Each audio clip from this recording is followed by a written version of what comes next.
about simplifying headless and composable for marketers, SEO considerations for headless sites, making it work in XM Cloud and Content Hub DAM, and on the horizon, generative SEO. So if you are playing the AI drinking game this week, you're probably blackout drunk, but yes, we're gonna talk a little bit about AI. So get your drinks ready. It's Friday afternoon, I don't judge. So, simplifying headless and composable for marketers. If you're in this room, you probably understand headless and composable. I understand headless and composable, but the question is, do our clients understand headless and composable? And the conversation is really different if it's developer to developer, marketer to marketer. As much as I love developers, it gets a little bit disastrous when developers try to explain it to marketers, because the things that are important to them, the language that they use, doesn't always make sense to marketing teams, and they can kind of glaze over, feel dumb, get frustrated, get overwhelmed, intimidated. So I've tried to really, really simplify this. One of my old bosses, when I started working in agency land, I asked him, what's the one thing I need to get good at in my job? And I was really surprised when he said, the one thing you need to get good at is making your clients feel smart. So I've really taken that to heart, and I try to explain technical concepts, terminology, site chorisms that might be new to them with respect, but as simple as possible. And I think about explaining this stuff to my mom. She just turned 70. She's brilliant. She was a sergeant at the jail for 35 years, which she is like the most Betty Crocker, Martha Stewart, wholesome grandma you've ever met, but she worked in a jail. But she's brilliant, and she will, out of the blue, quote statute and law and that sort of thing, because that's the thing she knows. So I know she's very, very smart. She just knows nothing about my world. So if there's something that I need to explain to a client, if I can make my mom understand it while treating her with dignity and respect and not talking down to her, I figure I've done a pretty good job. So first, this is how I explain to my mother, my husband, other marketing folks like this, the difference between traditional architecture and headless architecture. So here you have content. You have podcasts and videos and images and text and all the stuff that you want to put in front of your audience. We hand it over to one of our beloved developers. They build a nice Sitecore website, and ta-da, you have a website. There you go, traditional architecture. The metaphor I like is I like to cook a lot, so everything kind of comes back to food. I was also an English major, so I'm going to beat some metaphors to a bloody death today, so just bear with me. You have a big pile of ingredients, you give them to a pizza chef, and you get a pizza. The combination of things might be a little bit different, but it is what it is. You can't really take it apart. You have a pizza. Now let's apply this to headless architecture. Take that same content and take the same ingredients in your fridge and your pantry. Now you hand it to a developer or a chef. They can actually do a lot of things with those ingredients. So you can take those podcasts, videos, images, text, and you can make a website, but you can also use it for your email campaigns and social media and text campaigns, really any digital place where you have a conversation with your users. Now you can use that content in a bunch of different ways, and that, in a nutshell, in the very simplest term, is headless. Now, if you take that metaphor back to the kitchen and you have your fridge and your pantry full of ingredients and you hand them to a chef, they can be combined in a bunch of different ways to make a bunch of different things. You'll probably end up with a pizza. Could be pasta, could be salad, could be just about anything. So it's taking content and thinking of it more as ingredients, and you can make just about anything out of it. Now, I know there's a lot of technical stuff that goes into the background of all this, and I'm sure the developers would like me to go into detail about that, but I'm not. So, why headless? Why is this important? Making the case, make it super duper simple to your marketing and business teams. Performance. These websites are faster than fast. You're gonna have beautiful lighthouse scores, Google Core Web Vitals. I took a screenshot from actual scores from our last XM Cloud project. Why does that matter for SEO? Google can look around your site a lot faster if you can, present those pages faster than a traditional website. Site builds can be more efficient because your back-end and front-end developers can work parallel to each other simultaneously, rather than the back-end developers building everything and then handing it all over to the front-end developers to do their work. So theoretically, you should be able to build a website a little bit faster than before. Headless websites are scalable.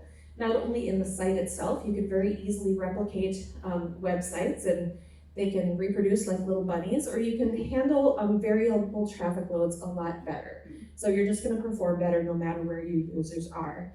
And headless websites are generally more secure because the front end and back end are separated. If somebody's knocking on the front end of your website, they probably can't get to the back end, so you can be a little bit more confident in the security of your website. Now let's talk about Composable. This is a little bit easier to explain. And again, oh, all right. Anybody want to go to this meeting? It's fun. So monolithic websites are like a Happy Meal. To a certain extent, you can choose a cheeseburger or a chocolate milk or chicken nuggets, whatever, but you get what you get. It's these 4 things in a cute little box. You get a toy, end of discussion. Composable is more like ordering a la carte. I hope we don't order all this, but you could if you really wanted to. So if you want a McChicken and a fillet of fish and a Diet Coke and 2 orders of fries and some cookies and a McFlurry, you could do that. One of the things that you need to be cognizant of is making sure it all makes sense to a certain extent. Make sure that you're not duplicating functionality, that sort of thing, and overbuying. It's easy to do if you're not paying attention. And then make sure it's all connected really well together. So making the case for Composable, it's efficient. You can buy what you need and keep what you like. A couple years ago, we built a headless website for a company, and they knew that they wanted CDP and personalized, but they had a CDP that they had been using a long time. It worked well for them. They were comfortable with it. All their data was in it. So we told them, great, let's use that. You don't need to buy the Sitecore CDP. Let's connect that with personalized. Well, because we were able to do that, they had money left in their budget to go with Content Hub, which in the end made a much bigger difference to their design and content teams and the performance of their website and just their general efficiency. So that's a really good example of, you don't have to buy stuff you already have if it's working well for you and they connect well together. It's flexible. You can mix and match products that do exactly what you need. If Sitecore Send doesn't meet your needs and you'd rather go with, Salesforce Marketing Cloud, something like that, it's fine. And it's scalable. You can add products as your needs evolve. Maybe you have a client that's going to XM Cloud, and that's a big enough change to start out with, and you teach them how to use the out-of-the-box personalization rules, that sort of thing. Maybe a year after, they think, you know what, we're ready for personalized. We have people who are interested in it. It's important to make sure that your clients have the bandwidth and the people. It is very haunted in this room. I'm totally haunted. My husband's currently touring cemeteries in Dublin somewhere, so I feel like we're getting a little bit of that experience as well. Yeah. So you can add products as your needs evolve. Maybe you start with XM Cloud, use that personalization capabilities. A year later, you add personalize, and then you realize, you know what, we could really use CDP and add more juice to this. So then you do that. So you can evolve and add products as you need them. And it's agile. You're not tied to a single vendor. Everyone in this room would love our clients to have everything from top to bottom be Sitecore, but because we're good neighbors and we're good sports, that doesn't need to be the case. So if they want to use Optimizely for experimentation, if they want to use Coveo for search, that's fine. We're good neighbors, we're good sports, we'll work with that just fine. And it's better for the client and their budget as well.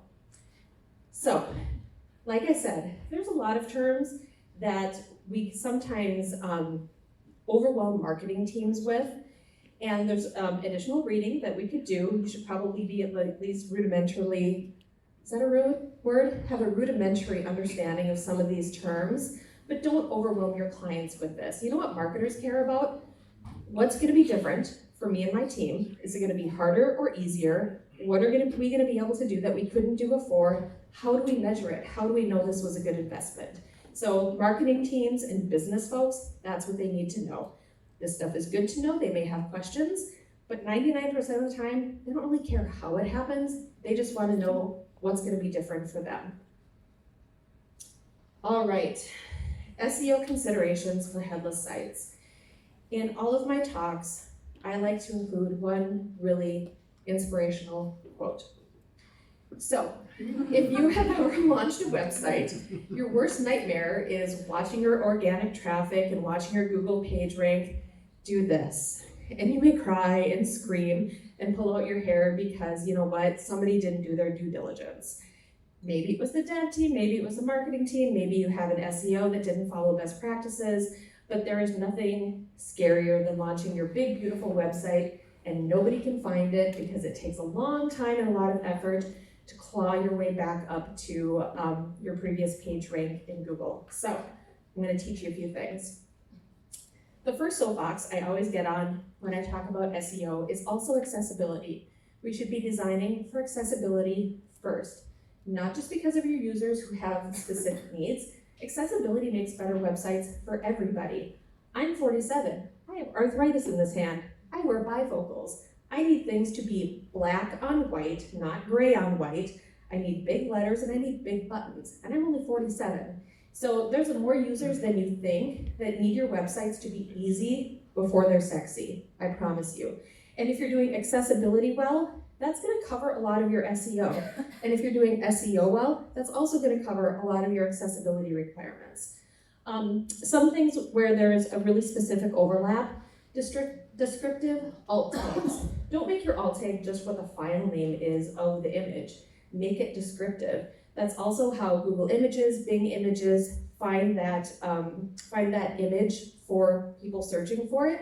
It's also better for screen readers. It's better all the way around. So put some time into being thoughtful when you're writing your alt tags. We talk about H tags a lot. From one perspective, it determines how a heading looks, how a subheading looks. I don't care about that. I care about how a screen reader is going to go through the site so that users with vision impairment, that sort of thing, can figure out pretty easily where they want to be on the page.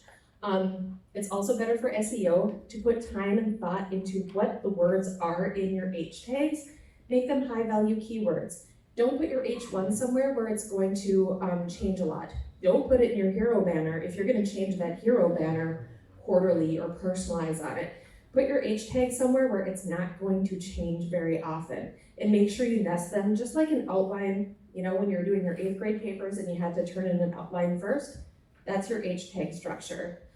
Anchor text, that's another area where it's kind of easy to get lazy and call everything learn more, read more, click here. That doesn't say anything to people using screen readers. They need to know where they're going, and that's also better for Google.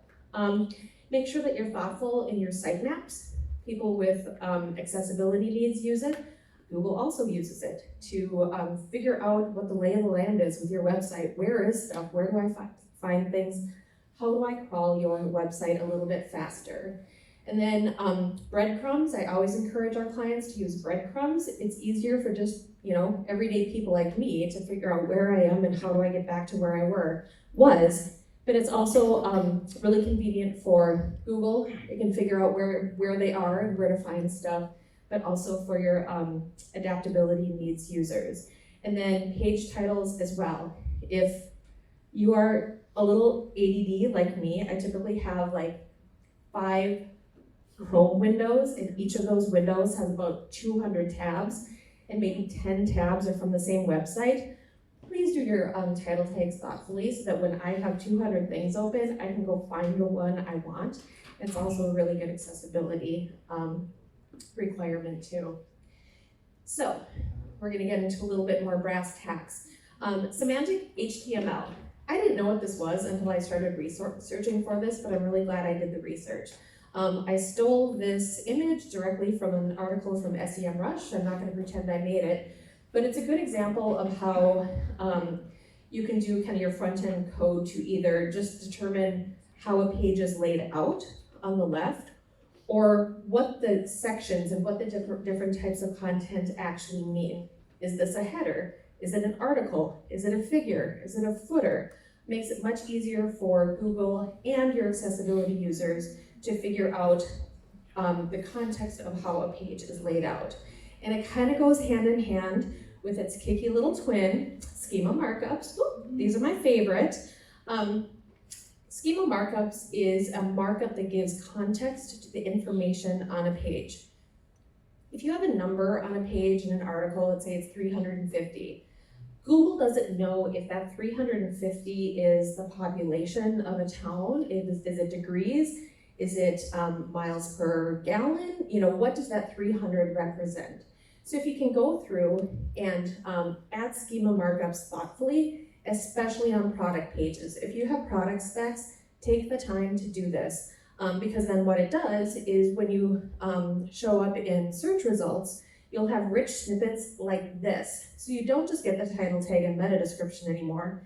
Now I know that, oh, this one has 4.9 stars out of 75, takes about 7 hours to make. That seems excessive for apple pie. I make a lot of apple pie. But you can see that this gives me good information, and now I can make a better decision about which website I want to click through to.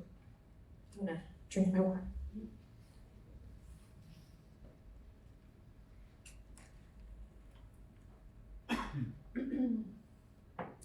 My advice on schema markups, if you're gonna do them for the MVP version of your site. If there is a unicorn in the world, it is schema markups. So if it's in the proverbial phase 2, it's probably never gonna happen. Sorry, my throat is getting dry.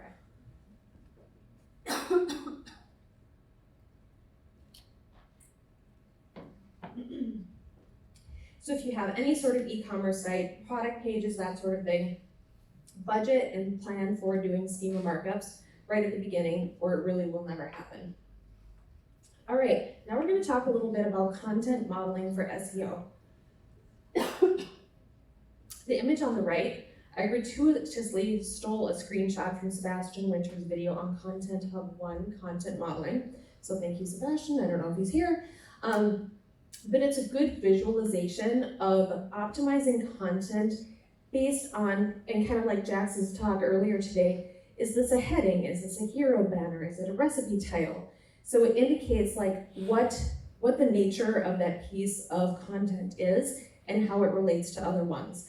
So when you optimize a page, I want the title tag, meta description, H1, H2s, schema markups if we have them, alt tags, that sort of thing. Optimizing for content kind of takes a step backwards and optimizes the content before you even put it on the page. All right, this is a little complicated, but I'm going to do my best to explain kind of server-side versus client-side rendering. So if you have a static page that just doesn't change very often at all, and the Googlebot comes and does a little visit and kind of, figures out where things are, it's kind of like visiting your house. Like, oh, where's the restroom? Oh, there's the kids' room. Here's the den. Here's the living room. Here's the dining room. Great, I know where stuff is. So the next time I come back, I don't have to ask you again where the bathroom is. Googlebots like that. They like coming back and everything is where they left it.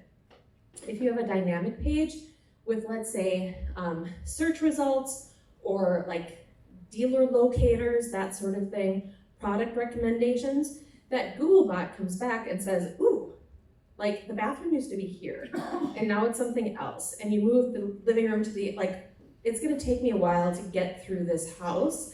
If they have to spend more time looking around to figure out where stuff is, you're just gonna rank a little bit lower. So just be mindful of the difference between a static and dynamic page.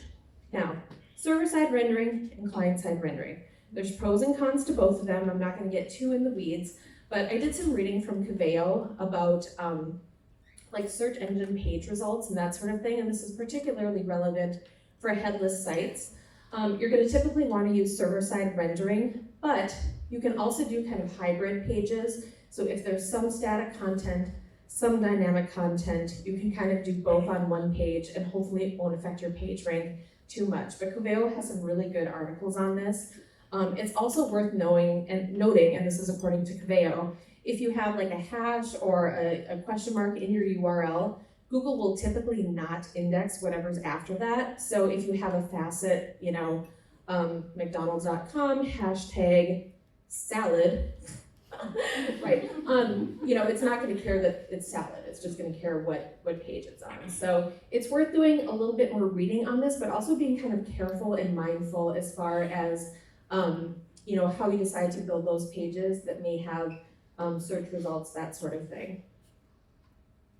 So SEO considerations. These are some of the technical things that you should just kind of keep in mind. So if you have a bunch of products in your Composable DXP stack, make sure that your schema and metadata carry over accurately between products. You don't want conflicting metadata because stuff is coming from different places. So just make sure that everything is tagged consistently. Follow best practices for a crawler-friendly URL structure. Make sure that your backend and front end are consistent. Add validation rules to templates, and you can build in workflows and requirements to require an alt tag, character length on meta descriptions, that sort of thing. Make it as dummy-proof as possible. When we're doing content documents, I try to kind of build these rules in them and say, okay, well, your title tag has to be X number of characters or pixels, whatever. But it's also really nice to have that directly in the tool so that content authors kind of get a flashing red light if they go over or forget to do something. Always mobile first. I'm just going to say that. Everybody knows it, but Google cares more about how a page loads and performs on a cell phone than a desktop. Another thing you might want to consider is setting up your site to dynamically update your XML sitemap whenever things are rearranged, when content is added, when content is changed or updated, so your marketing team doesn't have to remember to do that. You can set that up to do that automatically. And then if you were in Jax's talk earlier today, she was talking about modular content, where you may have an article in your CMS that you put in a bunch of different places. Make sure that you're using canonical tags if you use it in more than one place, especially if it's long form content, because Google will definitely ding you if you forget to do that. And of course, when I say Google, that means every search engine. Google's just easier. And then a lot of the SEO plugins that we use for traditional sites like Yoast and that sort of thing don't really work on headless sites. So you're going to want to do audits a little bit more by hand, lean on SEMrush or Moz or whatever you have, but a lot of the plugins that try to dummy proof it for you don't really work on headless.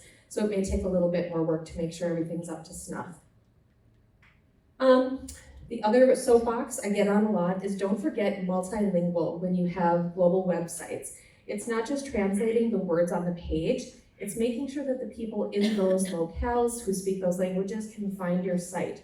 So I really encourage our clients to budget to do keyword research in every location they're going to do a website, and then organize those lists of high, medium, and low value keywords per country or culture.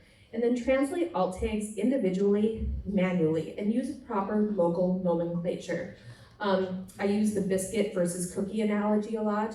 In the United States, I would write my alt tag, woman eating a cookie and a cup of coffee. In Great Britain or Ireland, you would say biscuit, chips and that sort of thing. So make sure you're using the words that your local users are going to be searching for. Very few people in England are going to be searching for cookie. It's an entirely different thing. And then when in doubt, translate and enter your meta tags manually. We would all like to believe that there's an automatic way to do all this, and there typically is, but at least spot check and make sure it's all translated well, and you're using specific keywords to those locales. Double check your H1s to make sure they're relevant, and then make sure you submit your XML sitemaps to all the global search engines, in addition to Google, Yahoo, Bing, all the local ones. All right, so making it work in XM Cloud. This is from the documentation for XM Cloud. I'm trying to not say I have gripes with Sitecore. I have a wish list for Sitecore. And one of my wish list things would be making SEO a little bit easier for marketing teams to manage. The beautiful thing about Sitecore is you can make it do anything. The hard thing is you have to make it do everything. So if you wanted to hire me to do an SEO overhaul of all your products and make it easier for marketing teams to manage this stuff, that would be great. So if you've been in XM Cloud, you know you can still get into Content Editor. There are some things that you can only do in Content Editor. I did find one discrepancy in the documentation. It says you have to adjust sitemap change frequency. In Content Editor, you can also do that in Explorer. Developers still need to configure your sitemap, enable and disable language codes and sitemap URLs, and configure robots.txt files. So this is something that I figured out the other day. I was chatting with Peter, as you do, the day before a conference, and I'm like, it seems like there should be an easier way for marketers to manage at least title tags and meta descriptions in XM Cloud. I cannot figure out how you do it in Pages. I suppose you can do it in Content Editor. So he and I poked around a little bit, and yada, yada, yada, it's in Explorer, the last place you would have looked, and it's not in any documentation anywhere. But I do want to just point something out to you. So if you go to Explorer and you go to, this is our sandbox, so you go to the landing page, and I'm going to the MJ test landing page. It says the title. I was just kind of playing around to see if I could figure out where things land on the actual page. So I put, is this the title tag in the title, little field? And then I went to the actual website and it put that in the heading. I do not want it there. This is a piece of content that will probably change a lot. I do not want my title tag to be on the page, and I don't want it to change. I want it to be tied to that page until the end of time. The title tag is the thing that shows up at the top of your browser. This I would probably want to say, MJ/proficient, something along those lines. So make sure you're kind of double checking to make sure this is not what happens. And then I open it in preview, and sure enough, is this the title tag, which it kind of looks like it should be an H1 there. It is in the tab above. So just double check that, and you may have to change that manually, because this is not what we want to happen. So make sure you don't ignore this as you're building pages. So making it work in Content Hub, man alive. Our first Content Hub implementation, and it was going to be a global site. It was tough figuring out how to make alt tags work. Now you would think that because a DAM by definition uses these assets digitally, and you're going to need an alt tag every time you use it. There is not a default field on the asset detail page for alt tags. So again, my wish list, Sitecore clause, if you could add that, that would be great, because you have to go through all these steps. You have to go into the manage page, add a schema, go to the pages interface, and then add that as a field. And it's even more of a nightmare when you have to start translating them and then using connect. It's a lot of work to make it happen, and you can figure it out, but it's not easy and it takes a lot of time. The other thing I want to point out with Content Hub is you can use renditions to automatically optimize image sizes correctly so that they're cached on the CDN to avoid size and performance issues. This is huge. If you have a client with 3,000 pages on their website and they have tens of thousands of images and assets and that sort of thing, the ability to just upload an asset once and create renditions and transformations as you use them can save just a tremendous amount of time. The client that I talked about earlier that bought Content Hub because they didn't need CDP were able to do that. And they reduced the time their designers spent on uploading assets by 80%. So that doesn't mean it went down to 80%, it went down to 20%. And holy smokes, that team was far more productive doing things that really mattered and created value because they weren't resizing images 5 times and uploading them 5 times. So if you have a client that's worried about the efficiency of their creative teams, this is a huge time and money saver. So everybody's favorite thing, AI and generative SEO. This is a really new thing. Do you guys remember a year and a half ago at Symposium in, I think, Chicago, everything was the metaverse, and we were gonna have a little avatar that goes into the, Harley Davidson shop and pick out your Harley, and there's a weird little Megan, shopping for motorcycles. Here we are a year and a half later, and everything is AI and generative, fill in the blank, and that goes the same for SEO. So what is this? I'm going to admit, when I was researching this talk, I used ChatGPT quite a bit. if not to answer questions, but like give me a little context, that sort of thing. And it kind of is starting to take the place of Google. So of course Google is going, oh no, we're gonna get in on this action. So on the left, you'll see just kind of a generic question. What's the best takeaway in Dublin near Croke Park? If you were on WhatsApp last night, you knew that this was an actual question we were asking at about 10 o'clock at night. So here's some answers, great. I know that this probably isn't super up to date because it probably, is only accurate as of 2022, but it gave me some answers. If I go over to Google, what's the best takeaway in Dublin near Croke Park? The results are completely different. You have some places, you have a map, that sort of thing. Google wants to be a little bit more like this and start dominating this market. So what they're doing is, I'm going to start this little video. They've started something called Search Labs, and it's their search generative experience. So it's really intended to compete with ChatGPT, and it pulls data directly from crawled and indexed websites to provide answers directly on the search engine results page. And the results page looks different fundamentally. But instead of giving you a bunch of websites, it gives you a bunch of information instead. So what does that mean? Why do we care? The upside is that lower ranking pages may be linked from these results, providing click-through rate and organic traffic to those sites. So this poor mom and pop takeaway place that's on the 5th page of Google, because they don't do SEO particularly well, maybe it's not a priority. If they're linked in that results page, they're gonna get that traffic and it's great. The downside is, if users find all the information they know on the search engine results page, they may not need to click through to anybody's website. So it could hurt your organic traffic a little bit.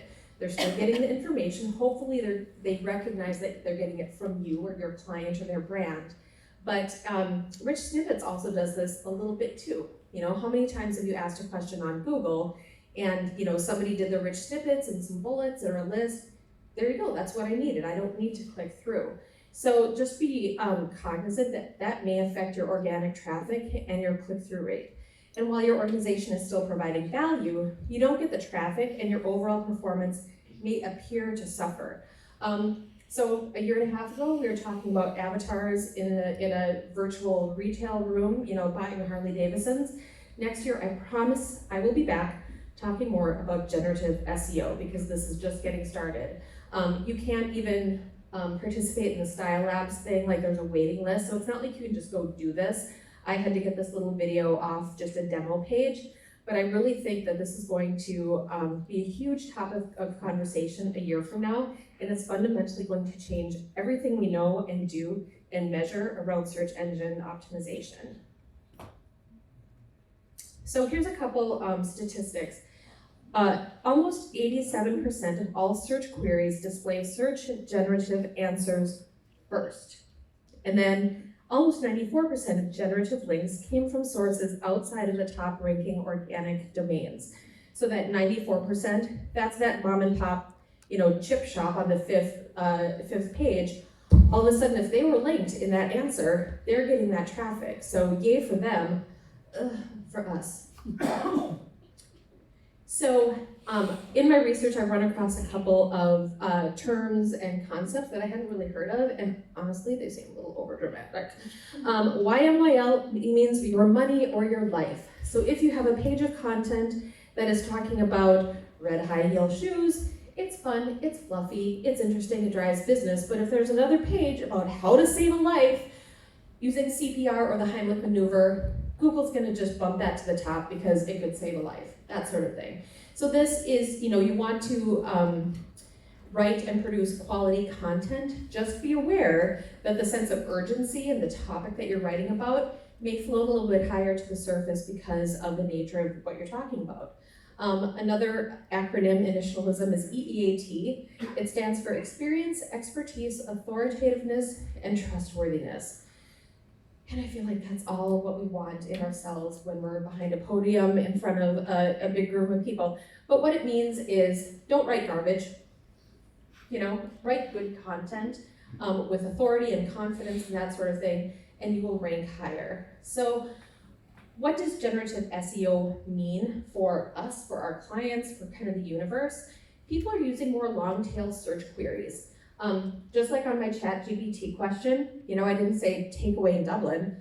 What is the best takeaway, near Croke Park? And people are tending to ask those types of questions now in Google. So those long-tail queries are becoming more popular. Backlinks are really important. If you're not checking your backlinks like quarterly, you really, really, really need to, because if you have spammy, scammy websites linking into your website, you're kind of inheriting their bad reputation. And you can't not let them link into your page, but you can disavow them. And you're just telling Google and all the other search engines that, like, look, our neighbor is kind of garbage, and we know they're terrible, and they're loud, and like we don't like them. Please don't let that reflect on us. We can't move, and we can't make them move, but like we're not like them. And that's what that's telling Google. So pay attention to them. Another good reason to pay attention to your backlinks is they can be used by hackers to bounce traffic off of your URLs to very questionable websites. One of my first SEO projects, I was doing an audit for a very well-known company, and I happened to look at their backlinks, and there were hundreds and hundreds and hundreds of domains linking into their website. And I was like, oh, that's really weird. So I went to one of the URLs, and I saw the most horrific porn I've ever seen in my life. So I very quickly backed right out, and I called my friend Tiffany in HR, and I said, oh my God, is there like a red alarm going off somewhere? I promise this was a mistake.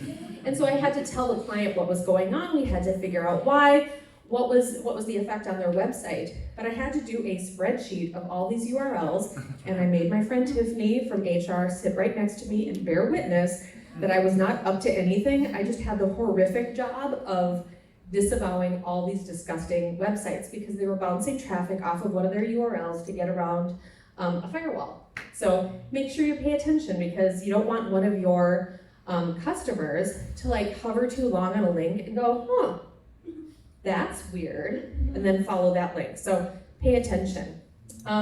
Schema markups, again, very, very important. It produces rich snippets, a better experience for people searching for things. It may impact your click-through rate and organic traffic, still worth doing. As far as headers, it informs Google and users what the page information can be optimized for keywords along with long-tail search queries. So be mindful of those H1 tags and your title tags as well.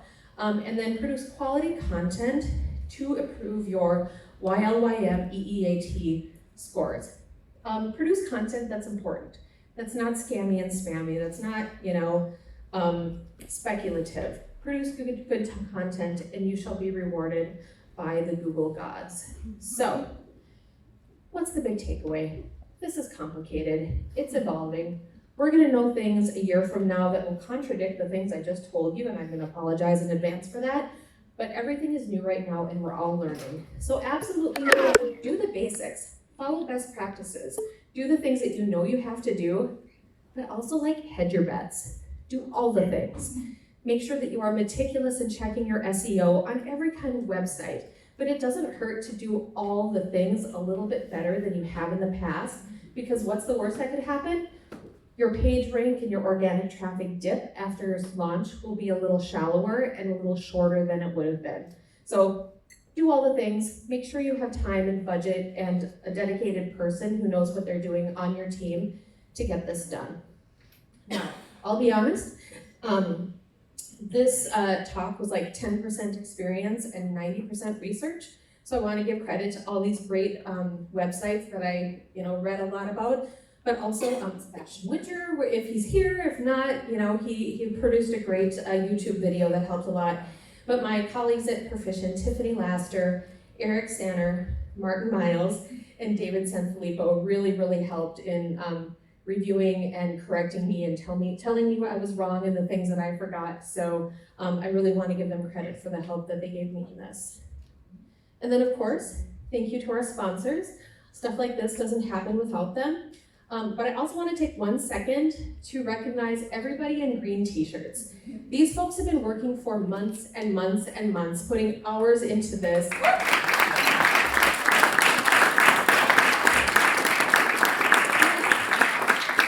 have day jobs, they have clients, they have websites to build. So this stuff happens squeezed in between other things, evenings, weekends, Sunday afternoons. and I know this week is particularly intense. So if you see any of these people in a bar, you buy them a drink for Pete's sake. So, okay, that's all I got. If you have very, very easy questions and your name is not Frank, I would entertain a couple very easy questions. No, Martin, you don't get to ask questions either. Because you're gonna ask me something hard. And if anybody contradicts something that I just said, if you have a different approach or different perspective, I'm happy to hear that too. Oh, thank God. Okay, I'm done. Woo! Thanks, everybody.